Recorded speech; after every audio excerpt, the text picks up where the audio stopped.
Hello, wonderful people, and welcome to episode 5 of the Jonathan Falco Show. I am Jonathan Falco, as always, and if you didn't catch any of my posts on social media on Wednesday, it was Thursday when I posted this on my Instagram, and that was when I said, oh, we're going to move the Friday episode of the Jonathan Falco Show to Monday because I was busy. I literally had no time in the day on Friday. I was so freaking busy. The gym, like doing a boatload of other stuff. I mean, like my entire day was packed. There was literally no way I was going to be able to record a show, edit it, and have it posted on time for 5 p.m. Pacific release. So here I am on Monday. Today being Monday, a bit more NFL news. Some being more unfortunate than others, especially coming out of this morning with Chris Johnson announcing that he's been fighting ALS since 2025, I believe. So since like last year, he went on Good Morning America this morning and revealed that to the hosts of that show. And this sucks. It does suck for that. Chris Johnson is somebody that a lot of Titans fans idolized. He was a running back. He was a franchise running back before Derrick Henry. This guy was like ridiculously fast. They call him CJ 2K. I mean, this guy is insane. He's ridiculous. He's had some of the best running back seasons ever. This guy's for sure Hall of Famer. If he's not in the Hall of Fame already, I'm not sure if he's in the Hall of Fame, but he should be. This guy is absolutely incredible, but unfortunately, ALS is just a heartbreaking disease, and it deteriorates with your body. You can't like function anymore. Like you slowly start to lose your like ability to speak, think, do anything. So prayers up to Chris Johnson, his family, and he even said it himself that a lot of people like it's studies are figuring out that a lot of people that are getting diagnosed with ALS have recent head issues or head injuries, like a lot of like consistent head injuries. I'm paraphrasing. He posted on Instagram. If you haven't seen that already, I'm not looking at it right now, but it was a heartbreaking post. It was a heartbreaking announcement this morning. I was stunned by the news, but again, best wishes to him and his family. Hopefully, he can live as long as humanly possible because a lot of people. I mean, listen, I'm not a Titans fan, or Jets fan for that matter. He played for the Jets for a little bit, but I mean, my heart goes out to those fans. I do, but let's go back into what we were initially going to talk about today, which is we have a lot of NFL news that I wanted to get that out of the way because I didn't want that to be the main theme of this episode. It's not a whole lot of sad stuff, but that is quite literally heartbreaking. You should go if you're done with this video. Once you finish this episode, I want you to go and watch Chris Johnson highlights if you don't know who he is, which a lot of NFL fans do. So if you do know him, you know how good he was on the football field. But if you haven't really seen him or you're too young to know who Chris Johnson is, then oh my goodness, go watch his highlight reel because it's something special. But let's move on. Again, I've been gone for a while. I've been pretty busy. Here's the schedule for this week. So since today is Monday, we're posting a Jonathan Falco show today, being Monday.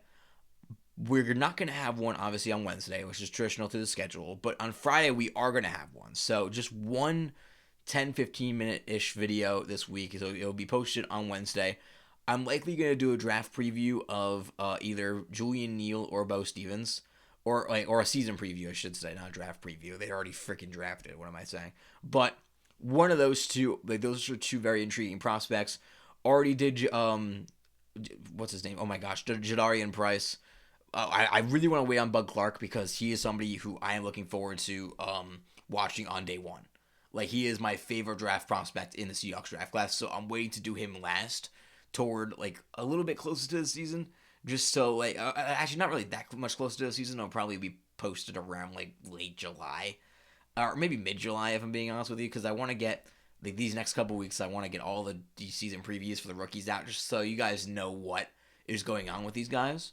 And it's going to be a lot of fun, though. Because I did a lot of research. If you haven't seen the Jadarian Price video, it was published, like, a week ago. My schedule is all over the place now because I've been so busy. So I think it was, like, a week ago. I think it was last Wednesday. So if you haven't seen that, go out and look for it because it was pretty good. It was a lot of fun. But let's talk about what we're going to talk about today. Again, nothing Seahawks really that much. But I will say this. The Knicks won the championship. Yeah, yes, I'm tying this. I promise. This is going to be tied to the Seahawks in a second. The New York Knicks won the NBA Finals a couple of weeks ago. And during their parade, I believe it was announced that their owner received an invitation to send the Knicks to the White House. And I believe his last name's Dolan. I forget if his name is Jim or James or whatever his name is. Who cares? But he said yes. Like the Knicks are going to be going to the White House. But what makes things interesting though is why I tie this to the Seahawks is because the Seahawks won the championship in February. The Seahawks won the Super Bowl in February. The Knicks just won the championship and they've already got their White House invitation. So what this means most likely is the Seahawks are probably not going to the White House. Which, you know what? Fucking good. I'm so tired of Donald Trump and trying to insert himself into sports, especially football. Selfishly football, because that's obviously the sport that me and you care about, like, a lot. But I'm tired of it. I get it. It's tradition. I know. I like the tradition, for what it's worth. I do. But I'm tired of it. This team doesn't resonate with what Donald Trump, like, preaches, what he says. I mean, Franco, the city of Seattle doesn't appreciate him at all, if I'm going to be honest with you. And you know what? Good. We don't need it. What excitement does... And this is a general standpoint. If any of my other favorite teams won a championship, what would that mean for a fan like me? What would it, like, going to the White House... What would their team, or my team going to the White House mean for me as a fan? Oh, yeah, the president said something funny about one of my favorite players. Great. Oh, yeah, I'm so fired up. This is so reminiscent of the 2025 season, or the season that my team won the championship. No, I don't give a shit. I don't. I'm sorry, I'm not looking forward to that. What I'm looking forward to is a championship ceremony on Wednesday, September 9th, I believe it is, when we play the Patriots.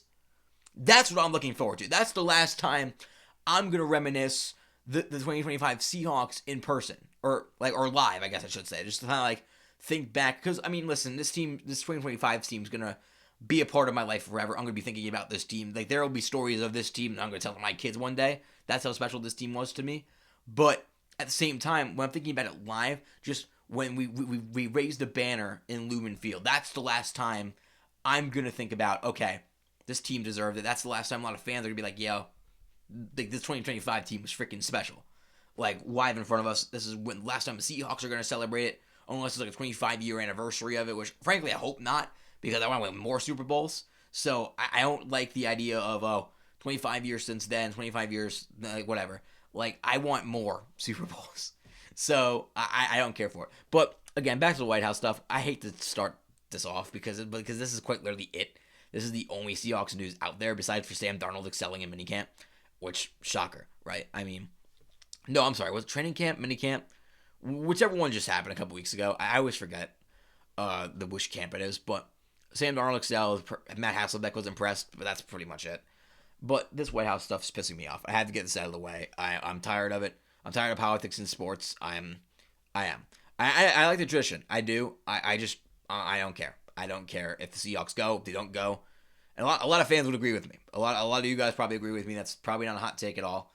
The Seahawks don't need to go to the White House. They don't. Let's move on.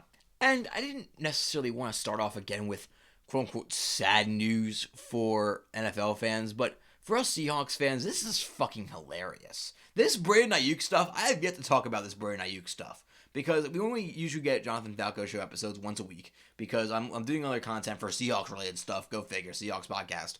But this is so freaking funny. Of this Brandon Ayuk saga for me. He is a diva. He is a definition of a San Francisco 49er. All he does is whine, bitch, complain, whatever. He wants to go to Commanders now. He fired his agent. Him and John Lynch apparently are not on good terms. Kyle Shanahan, not on good terms. That bridge is burnt. And he fired his agent. Brandon Ayuk fired the agent that somehow got him $150 million for acting like a diva a couple of years ago when the Niners first paid him again.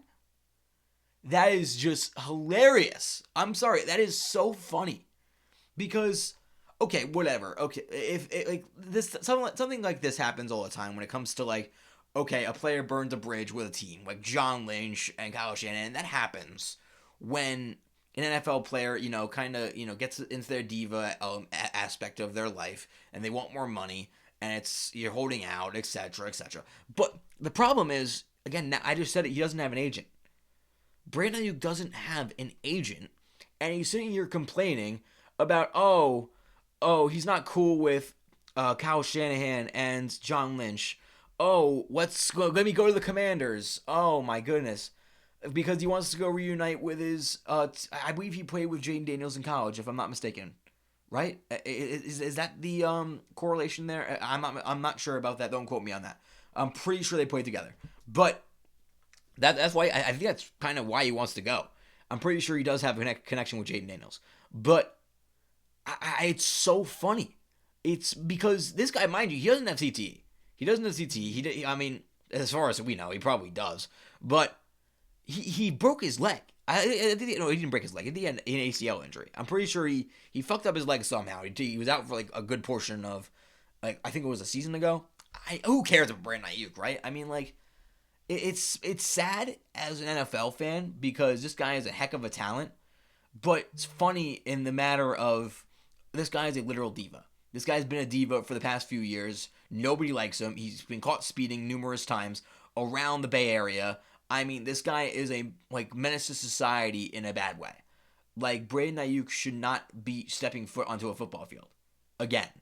The fact that he was even making the $150 million contract. I'm pretty sure the Niners voided the last $27 million of that. So you got $100 million in the bank. For some reason, what is it with poverty NFL franchises in the modern era? I know the 49ers were great in the 80s, before I was even born. But what is it with these modern NFL teams and just paying the worst people on planet Earth a boatload of money? I'm looking at you, Cleveland, with Deshaun Watson. But it just doesn't make any sense. The Brandon Ayuk saga. It's funny to me, but again, like I said, it's also sad. The Niners placed him on the reserved/left squad list in December for not reporting to the team facility to do quote unquote rehab work on his injured right knee. He has not filed necessary paperwork for reinstatement, and until he does that, the 49ers do not have to release him.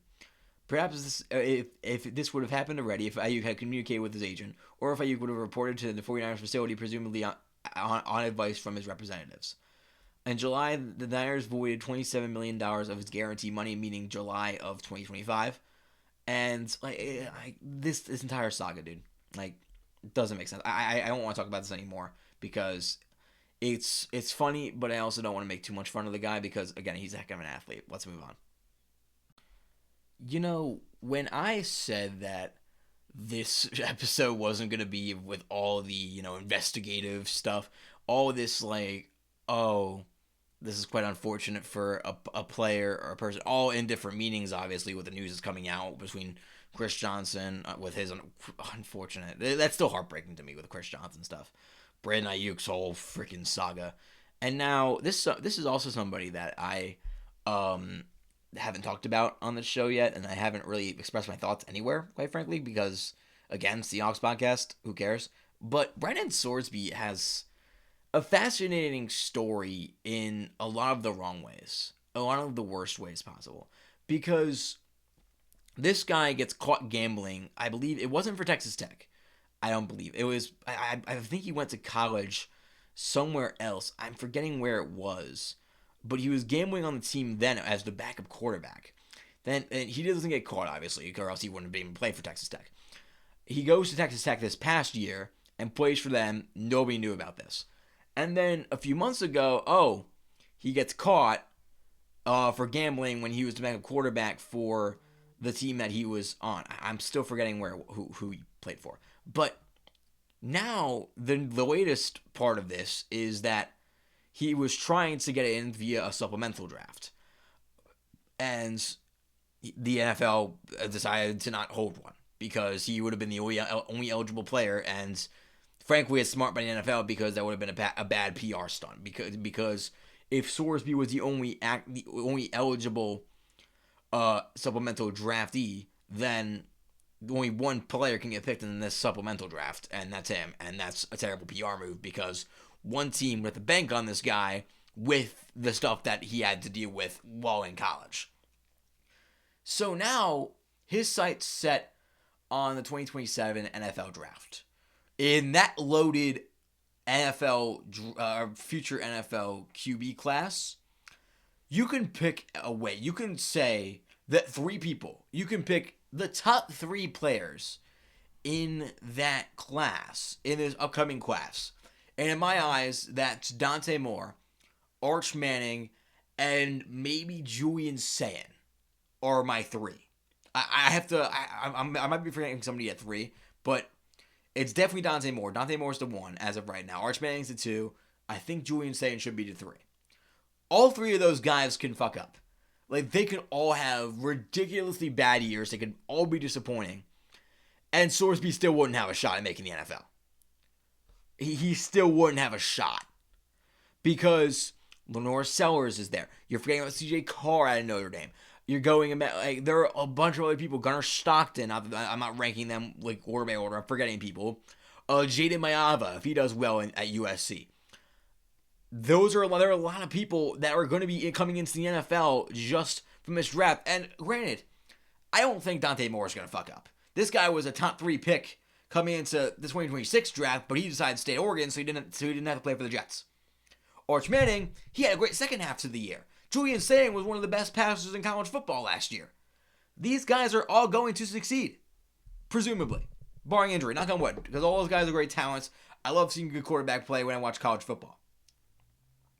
But if they somehow don't, this quarterback class is way too loaded. As I just listed, I didn't list everybody. I don't even have notes in front of me. I don't have the list of talent from this quarterback class coming into the NFL in 2027. And there will be, like, some people that mess up. There will be some people that have disappointing years. Like, I'm not banking on Gunnar Stockton. I'm not banking on Jada Mayava to go and be one of the best quarterbacks in college football. I'm not banking on C.J. Carr. I'm saying C.J. Carr and Jada Mayava could be people that emerge. Jean Batier is somebody I didn't even say, from Oklahoma. Drew Mestamaker was one of the best passers. I think he played for North Texas. I believe he's in Oklahoma State now. These are people. Darian Mensah just transferred to the team that just made the national championship, Miami. Just won an ACC title with Duke. There is a lot of talent in this quarterback class. Brendan Sorsby doesn't have a shot. He has no chance of making the NFL. He either needs to just give up, or he's not going to give up. Because he's not going to be able to play for Texas Tech. He's going to have to pretty much stay in football shape, and by some miracle, gets invited to the Combine, excels in the Combine, and that could maybe make him a UDFA. Maybe. It's a tough road for Brendan Sorsby, and I don't blame, listen, Brendan Sorsby has issues, but not all of the blame should be on Brendan Sorsby. A lot of it should. But Texas Tech handled this horribly. Texas Tech was gonna reinstate this guy in order to have him play for this team in this upcoming college football season. And again, he could have played this year. He wouldn't have been a top 5 guy. He wouldn't be a top 10 quarterback in the country. This guy's not that good. He's solid, but he's not good. You need to be elite to make it to the NFL. If that just is some sort of surprise for some people. You need to be a very elite quarterback in college to make it to the NFL to begin with. When Quinn Ewers was very good in college, he's a backup quarterback for the Dolphins in the NFL. Let's just make that very known. But not to shade on Quinn Ewers. But that's what I'm saying. Brendan Sorsby doesn't have a chance, and I was reading this article on The Athletic. I have it in front of me now. And his request for entry, it says here, the NFL's decision to deny Texas Tech quarterback Brendan Sorsby's request for entry into the league via supplemental draft has placed the NFL Players Association under scrutiny. When the NFL on Tuesday informed Sorsby of the decision to deny his application, encouraging him to focus on his personal growth and preparations for the 2027 annual draft, his attorney Jeffrey Kessler told The Athletic this is an unlawful act in violation of the CBA. I bet it is, buddy. The player is going to bring this to the NFLPA. First up, and again, this is entire quote this is all quoted by Mike Jones of The Athletic. Why Brendan Sorsby might not get much help from the NFLPA. The article's there. If you want to go read it, you can. I'm just quoting it from here. But this guy doesn't have a shot.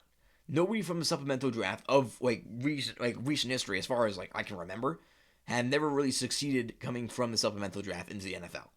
I don't see it ever happening. So Sorsby's cooked. Nobody has to worry about him. He's never going to play an NFL snap.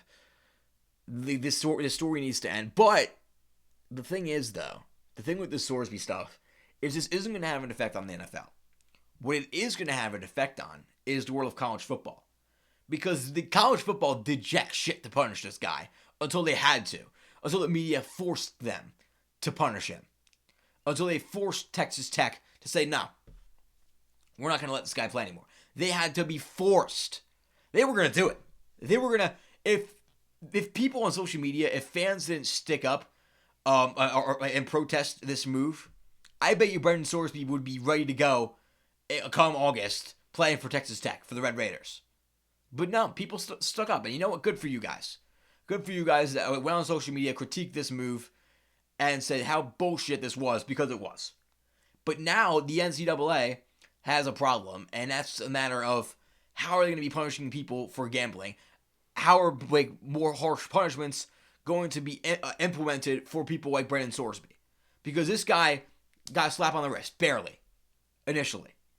Now he's got this punishment, and now what happens when he's able to play? What happens if he does get drafted?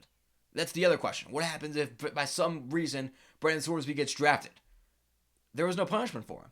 Is he going to get suspended for a few games? That's, for fuck's sake, the NFL doesn't even know how to suspend players correctly. Calvin Ridley got suspended for an entire NFL season for gambling. Deshaun Watson he got suspended 11 games for you know what, which was far worse than what Calvin Ridley did. Let's make that very well known. But what happens if he makes it to the league? What happens? Not that it's going to happen, but what happens? Are they going to punish him? Probably not.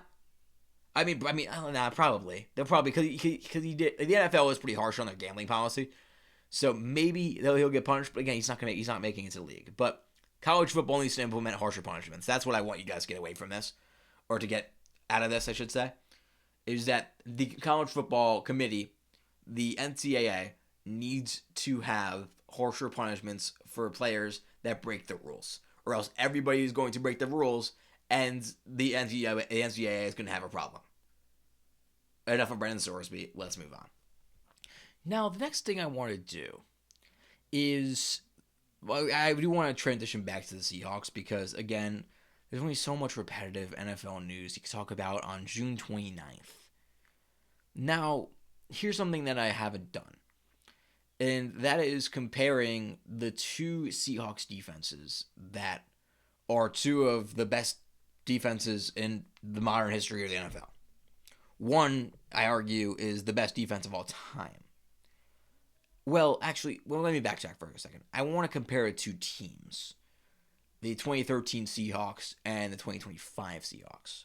The reason I want to compare defenses is because one is the best defense of all time, and one is a very good defense, the best defense in the NFL last year, but not the best of all time. But how this evens up, the reason why I want to compare the 2013 Seahawks and the 2025 Seahawks, I always get them mixed up, is that the offensive playstyle. I put out a short form video on my Instagram and TikTok at Jonathan Falco Show a few days ago. And I asked you guys what was a Seahawks hot take that you defend with your life. And mine was that the 2025 Seahawks offense was better than the 2013 Seahawks offense. And not a lot of people actually got riled up from that. But I wanted to explain myself instead of a short form video like TikTok and Instagram, which is exclusive to you guys. And the reason I say that is because you can you can compare the personnel all you want. And I will do that for you right now. Russell Wilson versus Sam Darnold. I lean toward Russ, even though he was a game manager, is opening couple years in the NFL. I still think that with less turnovers is better than Sam Darnold, who was second, I believe, in the league in turnovers. I like a guy who has less turnovers over somebody who had more. Okay. Running back beast mode. Wide receiver core.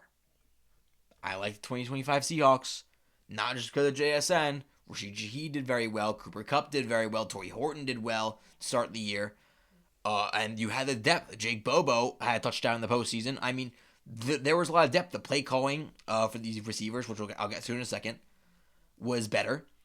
Tight ends, it's pretty much even. I actually lean A.J. Barner over Zach Miller. I'm not going to lie to you. I think he's a more versatile tight end than Miller ever was. O-line is a lot closer than you'd think. Because the Seahawks of 2013, you had Max Unger there. You had a lot of Pro Bowl talent, which is why I still lean 2013 Seahawks offense. But and here's the thing. I'm gonna get to why I still pick 2025 Seahawks offense in a second over 2013, even though I'm listening to a lot of people and I'm saying hey, well, 2013 is better in a lot of these positions. But here's what I'm going to say. The offensive line, I'll actually look at the Seahawks, 2013 Seahawks depth chart right in front of you guys right now on PFR or Pro Football Reference for that manner. And here's the reason why I think this Seahawks O-line is very overlooked because, this is the last relatively good Seahawks O-line up until the year that we just won the Super Bowl. So I'm gonna go through this, and I want you guys to see if there's anybody that you would have over the current Seahawks O-line. So let's see, left tackle Paul McGuiston over Charles Cross. Really? No. Next question, James Carpenter. 24-year-old James Carpenter over Gray Zabel. I like Gray Zabel a little more. Max Unger I like over Sundell. J.R. Sweezy over Anthony Bradford, of course. And then it's Abe Lucas over Breno Giacomini. I don't who is this guy? Reno Giacomini? I fear I don't know who he is. Versus Abe Lucas. I like Abe Lucas. So that's a 3-2 advantage for the modern Seahawks. So if you want to go by position, you have Team 2013 for the quarterback, Team 2013 for running back. That's 2-0 for 2013. Wide receiver 1, Doug Baldwin versus JSN, 2026. Wide receiver 2, Cooper Kupp over Golden Tate. That's a hot take. I lean Cooper Kupp. I also like the core better, like Rashid Shaheed better than what Jermaine Kearse was. In 2013, I should say. Well, not overall. Kearse is way better. It really didn't take 2014 until for Jermaine Kearse to get going. I like A.J. Barner over Zach Miller. I like Elijah Arroyo, not that it matters too much, over Luke Wilson anyways. And we already went through the O-line. That leans a lot more toward the 2025 Seahawks than it does 2013. And the play calling was way better in 2025 than it was 2013. I think Quint Kubiak was by far better offensive coordinator than Darrell Bevell was. I'm sorry. He was. Listen, and Bevell had what was it, a top 10 running offense in the NFL. The Seahawks had a top 5 last year. So just in comparison, and one had an offensive player of the year, one didn't. Just saying. So, and defense is where it's comparable though. I don't think this is close. I think 2025 clears 2013 when it comes to offense. Defense, it's closer, but there's still a decent gap for the 2020 or 2013 Seahawks over 2025 Seahawks. Does that make sense?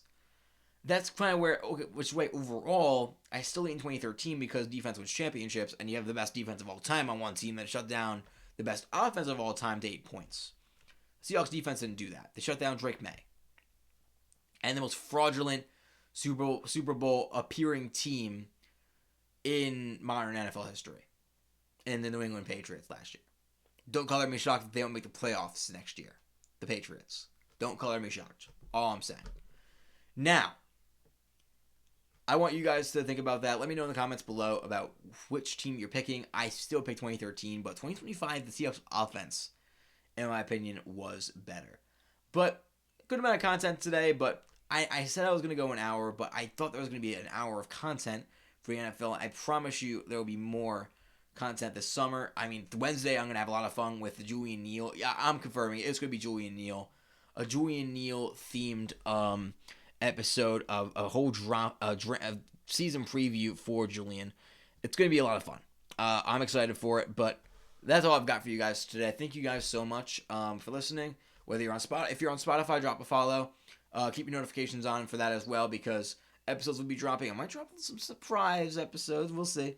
On Spotify exclusively, once the channel grows a little bit. On YouTube, subscribe, hit the bell, like, subscribe, hit the bell, leave a comment. Like I said, follow me on Instagram and TikTok at Jonathan Falco Show. X at J Falco Show. Still don't know what I'm doing on X yet. I haven't posted since I told you guys about it last time. So if you haven't followed me there, do it. But I haven't posted anything yet, so you're not missing anything. But Instagram, TikTok, if you haven't followed me there, you are missing stuff, because there's been a lot of good content there, and you guys have been killing it over on Instagram and TikTok. So if you haven't followed there, go ahead and do it. YouTube, like, subscribe, comment. Spotify, drop a follow, drop a comment. I greatly appreciate it. It helps a lot. But again, I'll see you guys on Wednesday. Thank you guys so much for listening, and go Hawks.